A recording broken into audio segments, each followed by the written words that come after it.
할렐루야. 성도 여러분, 한 주간 평안했습니까? 요즘 저는 보이지 않는 것이 보이는 세상을 완전히 지배하고 바꾸어 버리는 것을 온 몸으로 경험을 하고 있습니다. 여러분도 다 동일한 생각이라고 봅니다. 우리 시대가 보이는 것이 전부이고 최고인 양 모든 판단의 기준으로 삼고 있는데, 그래서 사람의 외모로 판단하게 되고 간판과 스펙으로 판단하게 되고 계급과 소유와 직분 전부 보이는 것에 모두 신경을 쓰고 겉모습에 신경을 씁니다. 여기에 관련된 업체는 그냥 사업이 잘 되고 사람들도 다 스펙을 가지고 간판 하나 얻으려고 합니다. 내면을 닦으려고 하는 사람은 별로 없습니다. 성경은 그렇게 말하지 않았지요. 그 사람은 후패에도 속 사람이 날로 새롭다라고 했고, 밖에서 들어가는 것이 문제가 아니고 안에서 밖으로 나오는 것이 문제라고 했습니다.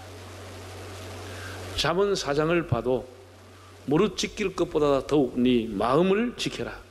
생명의 근원이 여기에서 난다고 했습니다.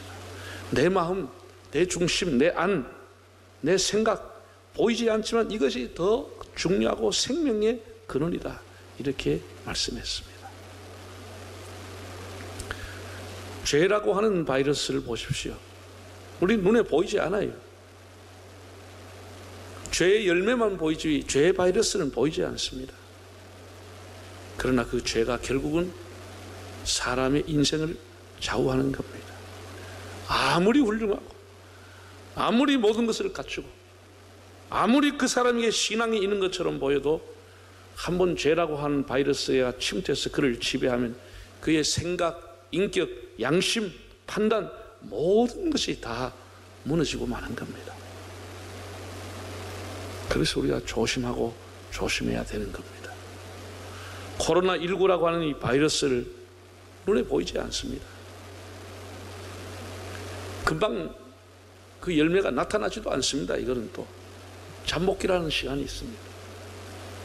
그러나 그 한 사람이 걸리면 가족이, 이웃이, 동료가, 그가 만난 사람이, 그와 식사한 사람이, 심지어 그가 지나갔던 동선에 있었던 사람들이, 그가 탄 자동차, 그가 탄 버스, 그가 탄 지하철, 그가 탄 배가, 비행기가, 온 세계가 그래서 지금 몸살을 앓고 세계 경제가 지금 무너지고 있습니다.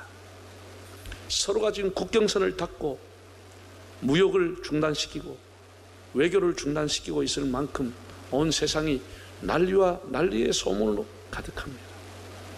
네. 우리는 다시 이것을 성경을, 항상 성경 속에 답이 있는 겁니다. 보이지 않는 것이 우리 개인의 인격과 우리 인생과 가정과 교회와 나라 전체를 움직여가는 겁니다. 보이는 것이 움직이는 게 아닙니다. 그래서 우리가 보이지 않는 것에 신경을 쓰고 죄에 감염되지 않도록 힘을 쓰고, 그렇지 않으면 우리 양심이나 인격은, 신앙도 다 감염되고 오염이 되고 마는 겁니다. 참 보이지 않는 것에 의해서 온 세계가 움직여진다고 하는 것을 우리가 실감하고 있습니다. 우리나라 헌법 20조를 보면은 대한민국 국민은 국민의 기본권으로 종교의 자유를 가진다고 했습니다. 이것은 국민의 기본권이라고 했습니다. 국민의 기본권으로 종교의 자유를 가진다고 되어 있습니다. 그리고 21조에 국민은 집회와 결사의 자유가 있다고 되어 있습니다. 반면에 헌법 37조를 보면은 국가 안전보장, 질서 유지 또는 공공복리를 위하여 필요한 경우에는 법률로 제한할 수 있다라고 되어 있습니다. 그러면서 단서가 달려 있습니다. 법률로 제한할 수 있는데 그럴 경우에도 자유와 권리의 본질적인 기본권을 침해할 수는 없다고 되어 있습니다. 이 법률, 이 공공법리와 안정질서라고 하는 이 헌법의 제37조에 근거해서 만들어진 것이 법률 49조 감염법 예방법입니다. 도지사나 지방의 이제 시장 군수들이 바로 이 49조 감염법 예방법을 가지고 제한할 수 있다고 교회에다 300만 원 안 하면 벌금 물겠다고 하는 것은 굉장히 잘못된 해석입니다. 그럴 경우에도 국민의 기본권인 종교의 자유는 침범할 수 없는 겁니다. 어떤 공권력도 어떤 행정력도 기본권을 침해할 수는 없는 겁니다. 협조를 구할 수 있고 검면할 수 있지만 협조를 구하라. 협조를 구하라. 우리 교회 안에서도 예배를 중단하는 것이 과연 옳으냐 이런 논쟁이 저는 있을 수 있다고 봅니다. 그러나 이것은 다 에너지 낭비입니다. 물론 이후에 우리가 이것을 또 신학적으로 정리하겠지만 여러분 지금 대구 경북 지역에는 확진자가 그 당시에 수천 명이 났습니다. 그런데 교회가 수백 명, 수천 명이 모이는 교회가 그대로 예배를 드리면 이 나라가 어떻게 되겠습니까? 신학적인 배경은 차치하고서라도 우리가 우리 가족도 있고 우리 이웃도 있고 지역사회가 있는 것인데 교회가 동떨어져 있는 것도 아닌데 막무가내로 교회가 예배를 그냥 드린다고 하면 이 사회에서 교회가 고립무원이 되고 마는 것입니다.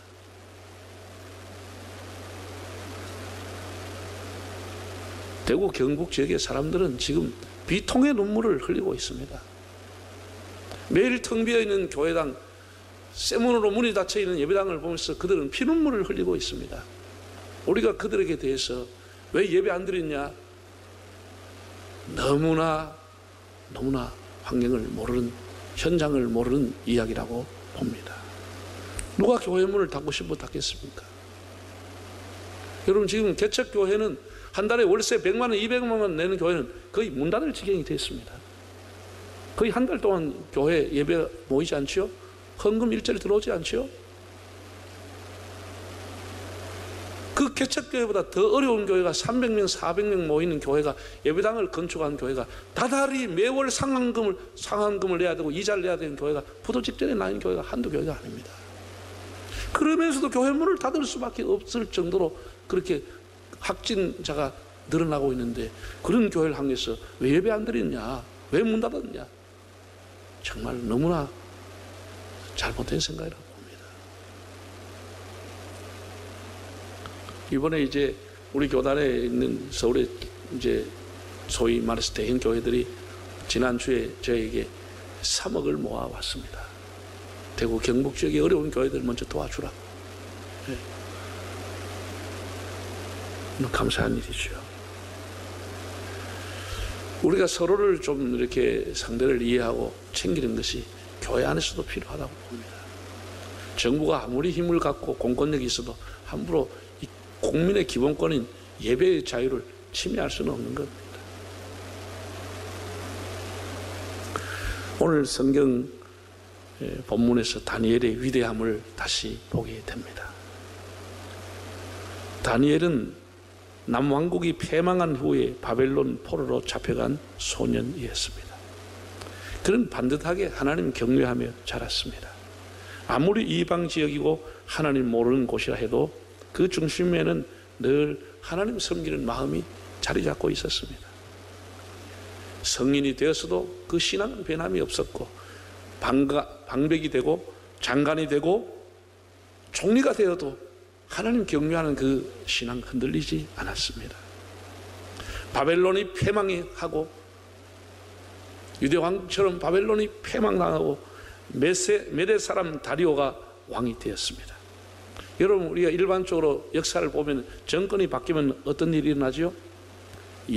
충신이 역적이 되는 예가 많습니다. 고위직은 거의 추방하든지 숙직당하고 정권이 바뀌면 학살당하고 유배당합니다. 다니엘은 유대 왕국에서 태어나 자랐고 바벨론 나라에서 청년기를 보냈고 메덴 나라 페르시아 고레스까지 장수하면서 나라의 중직에 등용이 됐습니다. 시대가 바뀌고 나라가 바뀌고 정권이 바뀌어도 세상의 왕들이 다니엘을 늘 찾았습니다. 그만큼 그는 지혜롭고 청렴하고 국가와 국민을 위한 위민 정치를 했기 때문입니다. 오늘 성경에 보면 다리오가 왕이 되어서 전국 120도를 다스릴 때 3명의 총리를 두었다고 했습니다. 얼마나 나라가 컸는지 3명의 총리가 있었습니다. 다니엘이 그 중에 한 명이었습니다. 여러분, 사람이 반듯하고 청렴하고 정말 신실하게 살면 사람들이 다 존경할 줄 알죠? 그렇지 않습니다. 세상은 그냥 두지 않습니다. 사람들은 질투하는 겁니다. 사람이 망하는 길로 가는 것을 질투하는 일은 거의 없습니다. 망하는 길로 가는 것을 안달하고 속상해하고 참 따라하려고 그걸 질투하는 사람 없습니다. 그걸 경쟁하는 사람 없습니다. 그러나 사람이 바르게 되고 잘 되면 시기 질투하는 사람이 수많은 사람이 일어나서 베라벨 얘기를 하게 되는 겁니다.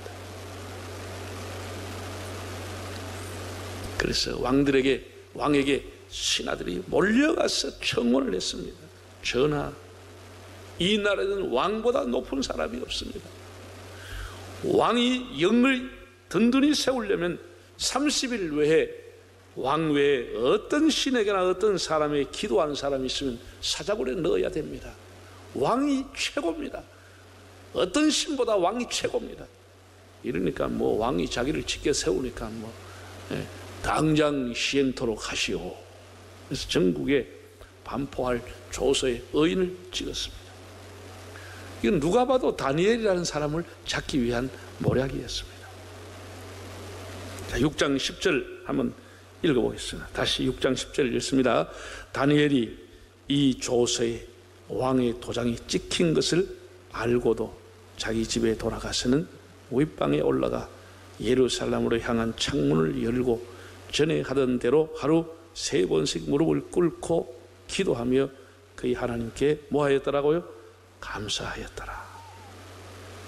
의인이 찍힌 것을 알고도 기도하며 감사했다. 감사 기도를 드렸다는 것은 참 이 다니엘의 신앙은 세상이 감당 못할 신앙입니다.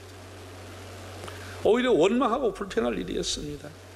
왕을 원망하고 하나님을 원망하고 간신들을 원망할 일이었는데, 원망이라고 하는 단어는, 불평이라는 단어는 단 한 단어도 나와 있지 않고 기도하며 감사하였더라고 했습니다.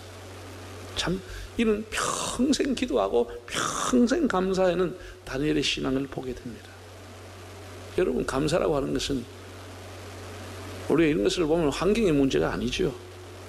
감사는 신앙의 문제입니다. 본헤퍼가 이런 말을 했습니다. 기독인과 비기독인의 구분은 감사와 불평으로 알 수 있다고 했습니다. 기독인은 어떤 환경에서든지 늘 감사하나 비기독인은 좋지 않은 환경에서 늘 원망하고 불평하게 되어 있다고 했습니다. 감사는 환경의 문제가 아니고 신앙의 문제입니다. 그리고 또 한 가지 중요한 그 기절을 전에 하던 대로 기도하고 감사했다. 전에 하던 대로 기도가 습관이 되고 감사가 체질이 되었다는 뜻입니다. 그러니까 역경에서도 감사할 수 있는 겁니다. 미국 텍사스 대학교 암센터인 MD 앤더슨의 종신 교수로 있는 김의신 교수가 있습니다. 이분은 세계적인 핵의학자입니다. MBC 다큐에 이분이 나와서 한 얘기입니다. 오랫동안 암 환자를 지켜보았는데 도시보다 시골에서 오신 분들이, 지성인을 자처하는 사람들보다는 평범한 사람들이 훨씬 더 치료의 효과가 있는 것을 깨달았다고 했습니다. 시골에서 온 분들은 내가 이런 큰 병원에 이런 좋은 의사 선생님을 만난 것이 내 행운이요, 축복이요, 감사한 일이라고 하면서 의사가 지시한 대로 따르고 만나는 사람마다 감사하다고, 자기 몸이 아프면서도 병실에 있는 쓰레기를 치우려고 하고 그저 고마워서 한다는 거예요. 내가 어떻게 이런 좋은 병원에 이런 좋은 선생님을 만나느냐고. 그런데 의료 지식이 좀 있는 사람들이나 대도시에서 온 사람들은 무슨 인터넷 자료와 치료법을 자꾸 들이대면서 왜 이렇게 약을 안 주냐, 왜 이렇게 주사를 안 하느냐, 왜 이렇게 안 하느냐 불평하고 시시콜콜한 것에도 짜증을 내고 참 의료진들을 힘들게 한다는 겁니다. 이분의 결론입니다. 항암 치료 효과가 최고로 좋은 게 감사라고 하는 겁니다. 항암 효과의 최고가 감사라. 이런 말을 중앙일보 뭐 곳곳에다가 특별히 기고한 것을 읽어보았습니다. 예. 여러분, 다니엘이 바보가 아니죠. 그는 젊었을 때부터 아주 민첩한 사람이고 지혜로운 사람. 그 30일 동안, 한 달 동안 기도 안 하면 아무 일도 일어나지 않습니다. 기도 한 달 쉰다고 무슨 일이 일어난 거 아닙니다. 그럼에도 그는 사자굴에 들어가는 것을 알면서도, 거기에 왕의 의인이 찍힌 걸 알면서도 습관을 따라 기도하고 체질을 따라 감사했다는 것입니다. 이렇게 환난 중에 기도했더니 어떤 일이 일어났죠? 그 기도의 결과가, 감사의 결과가 뭐였습니까?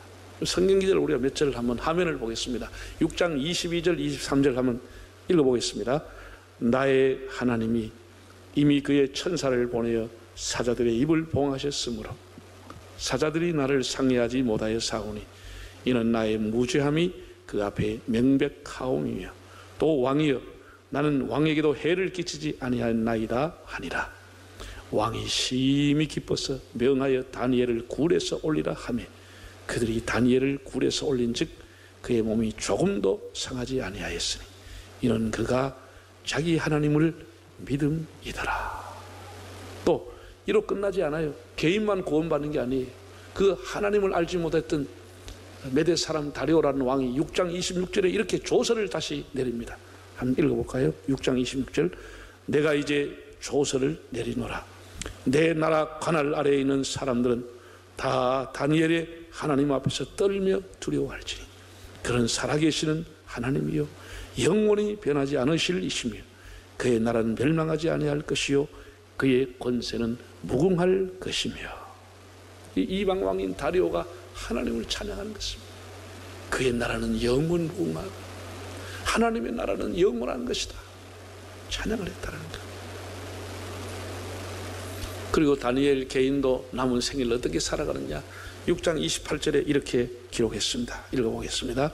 이 다니엘이 다리오 왕의 시대와 바사 사람 페르시아 고레스 왕의 시대까지 형통하게 살았다. 그랬습니다. 죽을 때까지 그 여생을 하나님이 동행하시고 하나님이 책임지시고 환난 중에서도 목숨 걸고 감사했던, 기도했던 그에게 하나님이 형통의 복을 주었다고 했습니다. 이것이 감사의 능력이고 기도의 능력인 줄 믿습니다. 여러분, 하나님의 말씀만 능력이 있는 것이 아닙니다. 기도만 능력이 있는 것이 아닙니다. 권력만 건세 있고 능력이 있는 것이 아니고 뭐가 능력이 있냐? 감사도 능력이 있는 것입니다. 한번 따라합시다. 감사도 능력이다. 감사가 능력입니다. 능력이에요. 다니엘은 단순히 국무총리가 아닙니다. 다니엘은 기도의 총리요 감사의 총리입니다. 여러분, 우리가 어떻게 살아야 되겠습니까? 감사 목사, 감사 장로, 감사 권사, 감사 집사, 기도하는 목사님, 기도하는 장로님, 기도하는 권사님, 기도하는 집사님.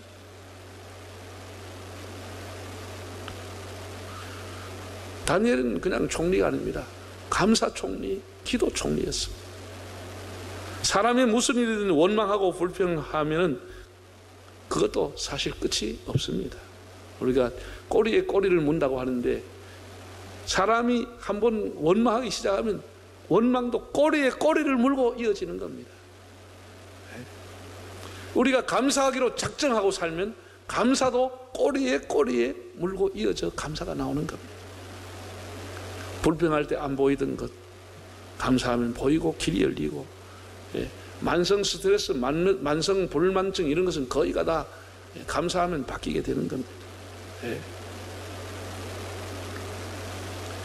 우리가 배우자에 대해서 감사하고 자녀에 대해서 감사하고 부모님께도 감사하고 지금의 이 상황 우리가 정말 감사할 일이 별로 없는 것처럼 보이지만 몸의 면역력이 떨어지면 바이러스가 오듯이 우리 예수 믿는 사람은 신앙생활, 기도생활, 감사생활이 그냥 떨어지면 삶의 면역력을 잃어버리는 것입니다. 의욕을 잃어버리는 것입니다. 우리가 이번 기회에 하나님 앞에 더 기도하고 더 감사하는 것이 우리 삶의 체질이 될 수 있기를 바랍니다. 여러분, 세상 떠날 때 뭘 유언으로 남기려고 합니까? 유언 그 몇 마디보다 더 중요한 것은 감사합니다. 여보, 그동안 너무 고마웠습니다. 얘들아, 너무 고마웠어. 며느리 손잡고 아들 사위 손자 손잡고 입 맞추고 고맙다고 땡큐 하는 것, 그것이 이 땅에 살아가는 우리의 작별할 사람들에게 마지막 할 수 있는 행위라고 봅니다.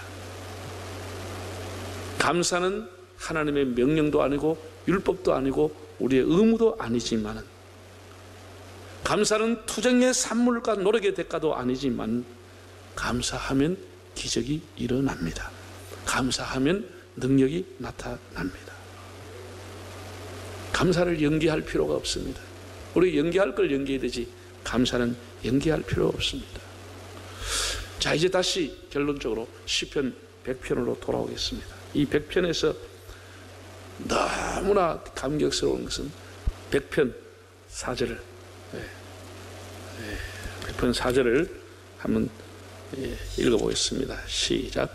감사함으로 그 문에 들어가며 찬송함으로 그 공정에 들어가서 그에게 감사하며 그의 이름을 송축할지어다. 한번 따라하겠습니다. 감사함으로 그 문에 들어가며 찬송함으로 그 공정에 들어갑시다. 우리가 근 한 달 동안 하나님의 집에 나오지 못했습니다. 다 집에서 예배를 사모했다고 하는 문자를 수없이 받았습니다. 교회 그리워하면서 눈물로 기도하고 눈물로 예배를 드렸다는 소식을 들었습니다. 동일한 마음이지요. 하나님 믿는 사람. 이번 주일날 올 때 여러분 자녀들까지 각각 개인이 하나님 앞에 정말 감사함으로 이 문에 들어올 수 있도록, 감사함으로 이 공정에 들어올 수 있도록, 감사함으로 하나님의 집에 들어올 수 있도록, 우리가 하나님 집에 나온다고 하는 것이 얼마나 축복이고, 예배를 드린다고 하는 것이 얼마나 하나님 주신 복임을 이번에 모두 깨달았을 줄로 압니다. 우리가 습관적으로 형식적으로 매너리즘주의에 빠져가지고 살았던 우리 지난날 회개하고 우리 마음을 담아서 감사함으로 이 문에 들어오는 그런 축복의 주일이 꼭 되기를 바랍니다.